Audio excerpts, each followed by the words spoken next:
Hey guys, it's BurgerkingCEO. I see a lot of build and gear videos, but not a lot of videos teaching the intricacies of playing Rogue.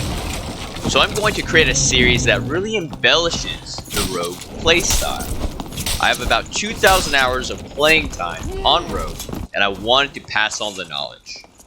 In this video, I will teach you how to fight multiple players as a Rogue.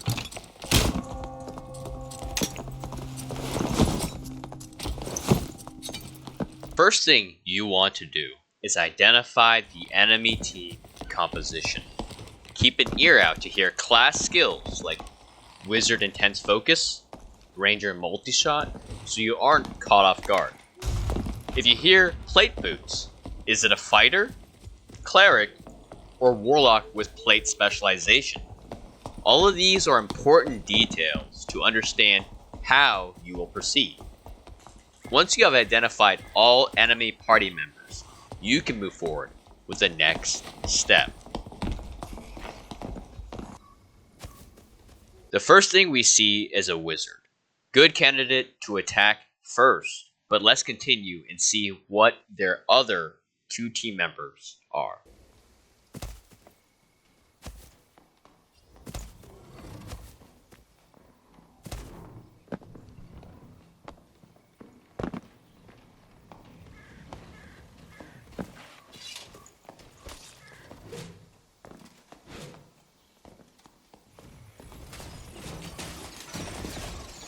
We just heard a sword hit the living armor, but that isn't a lot of information to go off of.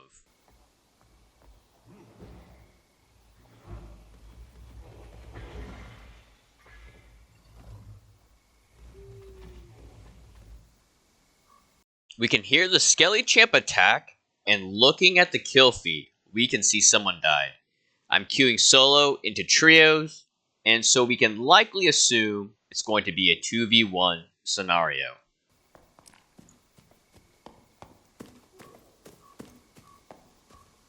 We just had visual confirmation that the wizard is still alive and will target the wizard first on the next opportune time to engage. All of this information leads us to the next phase, the attack plan. My personal attack plan is to go for classes that are prone to rogues' high burst damage, which are rangers, wizards, and other rogues. There are certain exceptions. If you see a warlock use Phantomize for some reason, and it's still on cooldown, good target. Druids, if you know they do not have Dreamwalk. Normally tanky classes like barbarians and fighters, we want to save last, but if you see them take objective damage, you may want to go ahead and kill them first, rather than let them heal back up. Every attack plan is unique, and I would encourage you to create your own system that works best for you. Rogues are not brawlers, so waiting for enemy players to be isolated, creating temporary 1v1 scenarios, will vastly give you an advantage.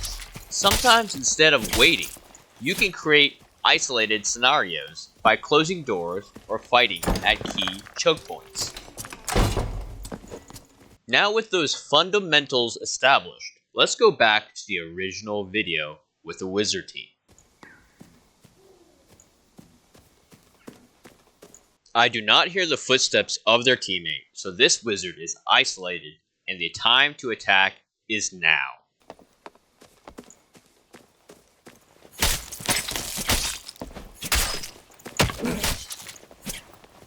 After eliminating the wizard, we can briefly see the last person is a ranger. Take note that I do not have any potions on my belt, so from the ranger's point of view, I suddenly slipped into the shadows after the attack. In this situation, breaking line of sight and repositioning for another attack is key.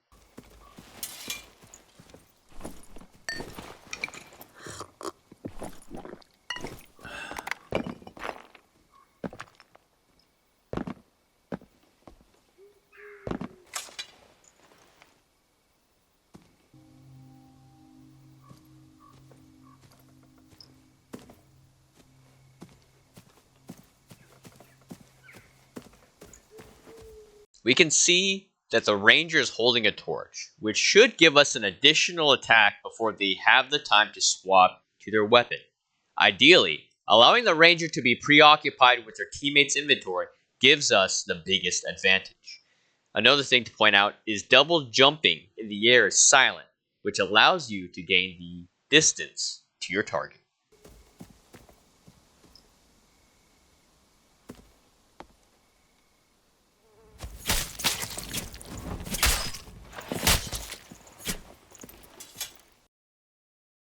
In this video, I close the door on the ranger to isolate them from their fight.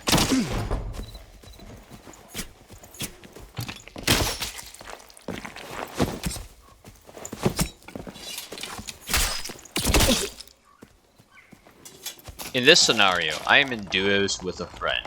I see a ranger and try to use a door bait to get in melee range of the ranger.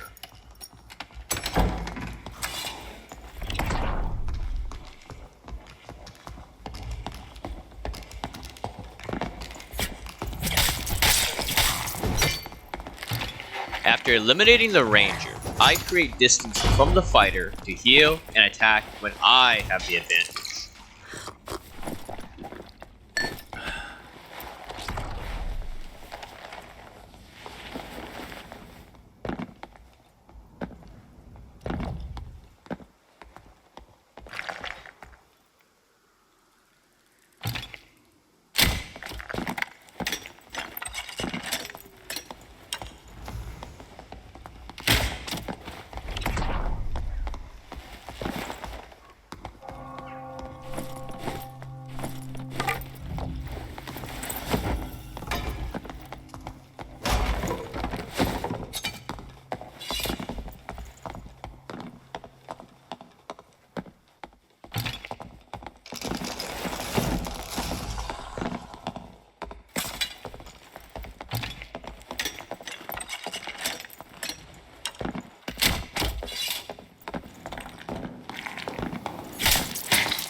In this game, I stumble upon a trio: Bard, Fighter, and Rogue.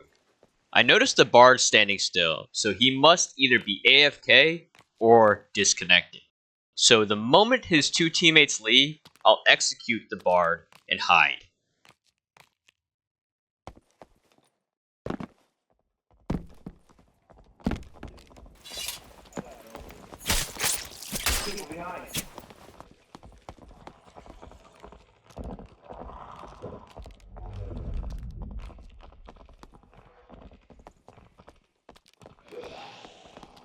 What the fuck?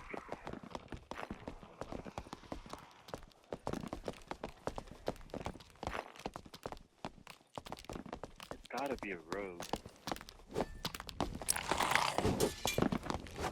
What did you say? What did you say? Leading them through the wall edge is a choke point. I'm there.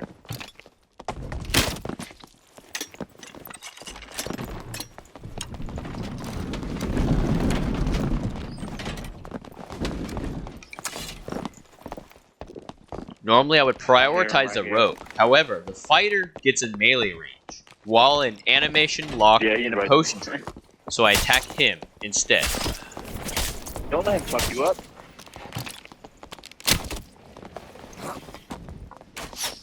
I leave the situation because the other rogue has a height advantage, and I also have a ranged mob on foot, so retreating and confronting the rogue at a different time is the best plan of action.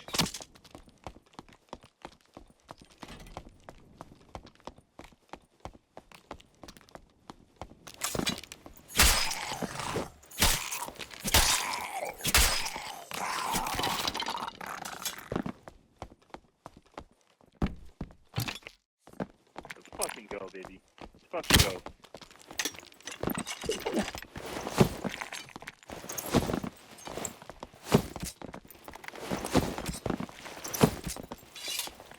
Oh, lady.